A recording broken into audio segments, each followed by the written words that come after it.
Hello everyone, once again welcome you all at Lokesh Sir Unlimited Study Zone. This is lecture number 6 of the chapter mole concept, laws of chemical combination, chapter number 1 from the class 11th. Okay, तो पिछले तो हम पढ़ चुके थे, उसके आगे हम पढ़ेंगे.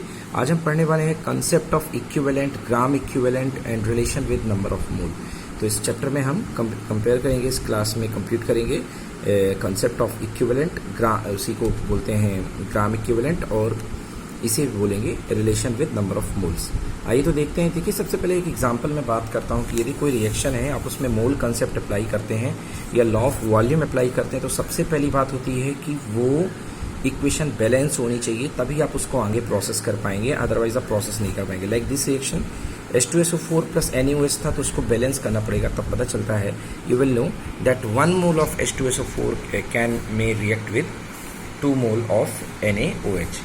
Likewise, if I saying here this reaction 3H2 plus N2, H2 plus N2 equals to 2NH3, तो जिसमें लिखा है 3 moles plus 1 mole equals to 2 mole. ये जो रिएक्शंस आपके सामने दिख रही हैं, ये सबसे पहले मैंने बैलेंस करी है. मतलब जब तक रिएक्शन बैलेंस ना हो तब तक मोल कंसेप्ट लैग करता है. मतलब अगर आप रिएक्शन बैलेंस नहीं कर रहे हैं तो आप मोल कंसेप्ट उसमें नहीं लगा सकते हैं. मोल कंसेप्ट जब तक रिएक्शन बैलेंस नहीं है तब तक मोल कंसेप्ट के फंडे उसमें वैलिड नहीं होंगे.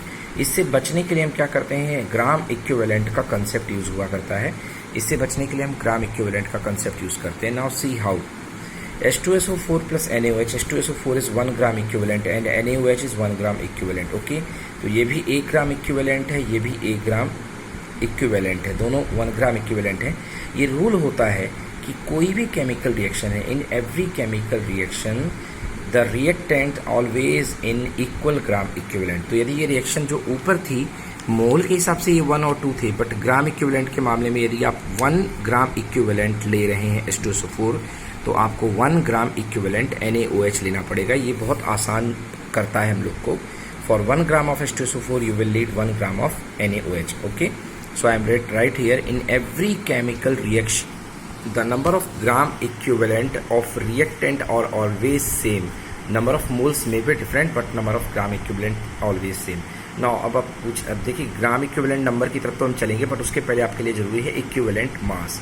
Okay, number of gram equivalent या उसी को ग्राम इक्विवेलेंट बोलते हैं, बट पहले उसके पहले हमें इक्विवेलेंट मास के बारे में जानना पड़ेगा. तो what is equivalent mass? Equivalent mass equals to molecular mass divided by x, or you can say molecular weight divided by x, where x is called valency factor. X is called valency factor. So that and this may be different for acid, base and salt. Let's example with acids.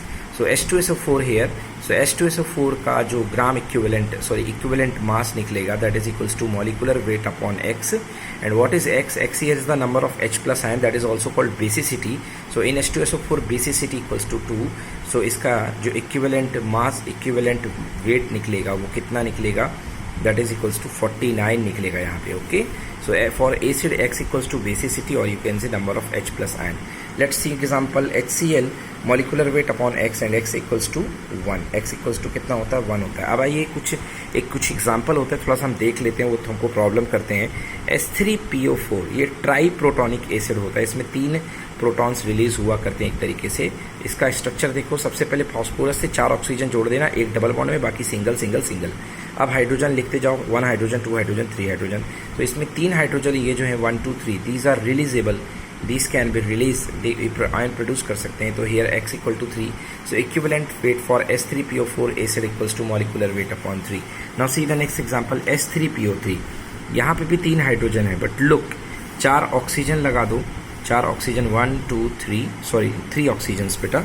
यहाँ पे 4 oxygen थे, यहाँ पे 1 2 3 4 था, but यहाँ पे 3 oxygen है. 1 सब ऊपर तो रहेगा, 2 3. नाउ हाइड्रोजन एडजस्ट करने 3, तो एक इसको दे दो, एक इसको दे दो, और एक हाइड्रोजन इसके साथ. देखो H के साथ, यहाँ O नहीं है, याद रखिएगा ये O नहीं है, मैंने काट दिया था ये अकेला H. तो देखो फॉस्फोरस की जो वो होती है टेंडेंसी इसको अट्रैक्ट करके रखने की, वो ज़्यादा होती है. तो ये जो होता है रिलीजेबल नहीं होता है. ओके, बट ये जो होते हैं ये रिलीज हो जाते हैं, आयंस प्रेजेंट कर देते हैं, आयंस दे देते हैं ये. तो x इक्वल्स टू कितना आएगा? 2, बिकॉज आयनाइज होने वाले ये दोनों हैं, ये हाइड्रोजन नहीं है. Okay, like next H3PO2, 3 hydrogen दिख रहे हैं, बट क्या इसकी बेसिसिटी 3 होगी? नो. देखो कैसे होता है इसमें, तो ये हाइड्रोजन H3PO2, तो एक ऑक्सीजन है और दूसरा ऑक्सीजन ये जुड़ेगा जिससे एक हाइड्रोजन एंड रिमेनिंग 2 हाइड्रोजन। तो देखो ये नॉन रिलीजेबल है, ये दोनों रिलीज हो गए नहीं, ओनली दिस वन में release, so x equals to 1। तो अबाउट तो देख ला आपने इसमें कैसे एसिडिटी हुई, H3PO4 में एसिडिटी जो आएगा इसका, sorry basicity, x equals to 3 valency factor, here x equals to 2 and H3PO2 में x इक्वल्स टू 1 होगा। नाउ बेस के बारे में बात करते हैं, तो बेस में x इक्वल्स टू क्या हो जाएगा, एसिडिटी। एसिडिटी मतलब number of OH minus ion release होते हैं, जैसे CaOH होल ट्वाइस, इसका इक्विवेलेंट मास निकालना, मॉलिकुलर वेट अपॉन x, और x यहाँ पे कितना होगा 2 होगा, बिकॉज 3 OH आयन रिलीज होंगे। Now aluminium hydroxide AlOH whole thrice, here again x equals to 3, okay. Now NaOH x equals to 1, so simple. Now come about salt. तो salt में x equals to total positive charge on cation और you can say total negative charge on anion. मतलब simple है, जितना जितना charge आता है। Like see here Na2CO3 molecular weight upon x, तो molecular weight जो भी होगा। Now Na2CO3 यदि देखो तो टोटल पॉजिटिव चार्ज कितना बन रहा है, +2, तो या तो आप यहाँ 2 रख सकते हो, इसमें -2 तो भी 2 रख सकते हो, तो फर्क नहीं पड़ता है। Likewise AlCl3 aluminium charge is +3, so x will be 3।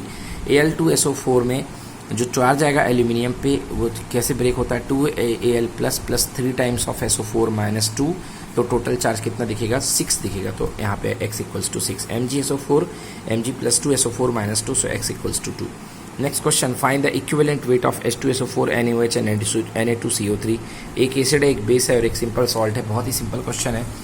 So equivalent weight for H2SO4 that is equals to molecular weight upon x कितना हो जाएगा 2, मॉलिकुलर वेट आपको बनता है, कर लीजिए। NaOH में कितना हो जाएगा 1, Na2CO3 में कितना आयनाइजेशन होता है 2, बाकी सब कुछ दिया हुआ है।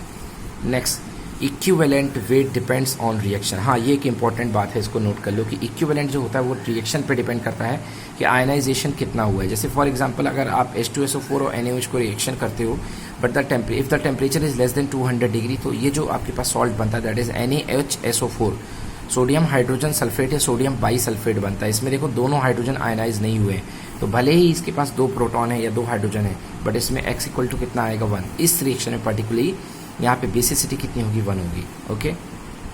नेक्स्ट बात करते हैं बच्चों नंबर ऑफ इक्विवेलेंट की या नंबर ऑफ ग्राम इक्विवेलेंट की। तो ऐसे हमने पढ़ा था number of mole equals to given mass upon molar mass, तो ऐसे ही यहाँ पे नंबर ऑफ इक्विवेलेंट या number of gram equivalent equal to given mass upon equivalent mass. Equivalent mass अपन ने ऊपर निकालना सीख लिया है। Example, find the number of gram equivalent present in 0.4 gram of NaOH। तो देखो 0.4 ग्राम मास दिया है और अब क्या करो, so answer number of gram equivalent equals to mass upon equivalent mass, given mass upon equivalent mass equal to molar mass upon x, given mass equals to 0.4, molar mass 33 + 16 + 1 upon 1, 40.0, break कर दो, answer 1/100 that is equal to 0.01, answer gram equivalent आएगा, okay, gram equivalent. Now question next, find the number of gram equivalent present is 0.98 gram of H2SO4. So it is very simple, given mass upon equivalent mass, तो given mass is 0.8 and equivalent mass equals to molecular weight upon x, तो molecular weight is 98, 0.98 gram is the mass and 98 gram is the molecular weight upon 2. So solve कर दो इसको जी, आ जाएगा कितना answer आएगा आपके पास 2/100 that is equals to 0.02 gram equivalent is the answer. Next question, find the number of gram equivalent present in 53 gram of Na2CO3. Again this is very simple question, 53 divided by molecular mass upon valency और valency factor is 2, solve कर लो, answer आएगा जो भी आएगा that is 53/3 gram equivalent, okay, this will be the answer. तो इसको solve कर लीजिएगा, I think yes 53/53 this is 1 gram equivalent, थोड़ा सा मिस्टेक हो गई है, इसको सही कर, 53/53 that is equals to 1 gram equivalent. Next question, find the number of gram equivalent present in 3 mole of H2SO4। देखो यार, मोल दिया गया है और H2SO4 मोल दिया गया है और ग्राम इक्विवेलेंट पूछ रहा है, तो number of gram equivalent equal to mass upon equivalent mass, we can write it mass upon molecular mass upon x, तो x ऊपर चला जाएगा, so simple mass upon molecular mass को क्या बोलते हैं, मॉलिकुलर वेट को क्या बोलते हैं, अपन बोलते हैं उसको नंबर ऑफ मोल्स, मतलब नंबर ऑफ ग्राम इक्विवेलेंट क्या बनेगा finally, that is equals to number of moles multiplied by x। तो सिंपल है, अगर आपके पास नंबर ऑफ मोल्स दिए हैं तो आप जस्ट मल्टीप्लाई कर दो तो आपके पास इक्विवेलेंट आ जाएंगे, okay.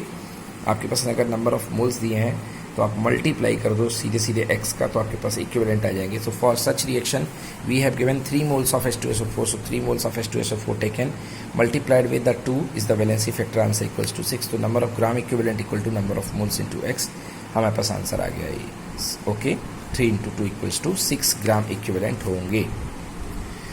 See the next question. We have given the AlCl3 aluminum chloride के 3 moles है, so number of gram equivalent equal to number of moles 3 दिए हैं, multiplied by x equals to 3, answer equals to 9.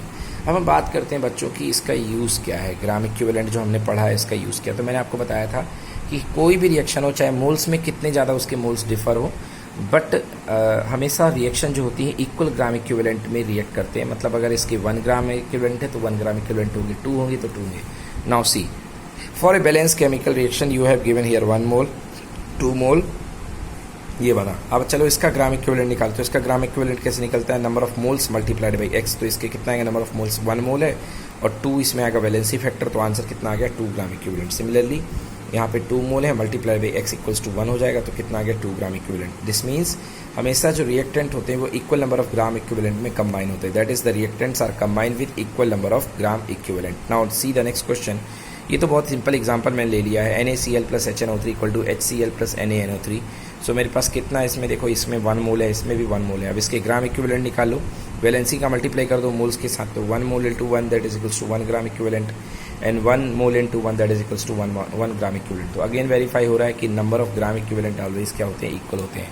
आइए next question देखते हैं. S3PO4 plus 3NOH equal to Na3PO4 plus 3H2. ये मेरे पास reaction है. चलिए ग्राम इक्विवेलेंट निकालते हैं. कितना दिया है? 1 मोल दिया है, तो 1 mole multiply by 3 that is equals to 3 gram equivalent. And again यहाँ पे कितना दिया गया है? यहाँ पे दिया गया है 3 मोल्स, तो 3 moles multiply by 1 that is equals to 3 gram equivalent. So both we have the 3 gram equivalent here, 3 gram equivalent here reactant. This means always the reactant combine in the same equal number of gram equivalent. So this is the answer, 3 gram equivalent and 3 gram equivalent. Okay, thank you students. This is the complete for the today's lectures. Thank you very much for being with Lokesh Sir Unlimited Study Zone. Kindly share, subscribe and recommend my channel. Have a nice day ahead. Bye bye.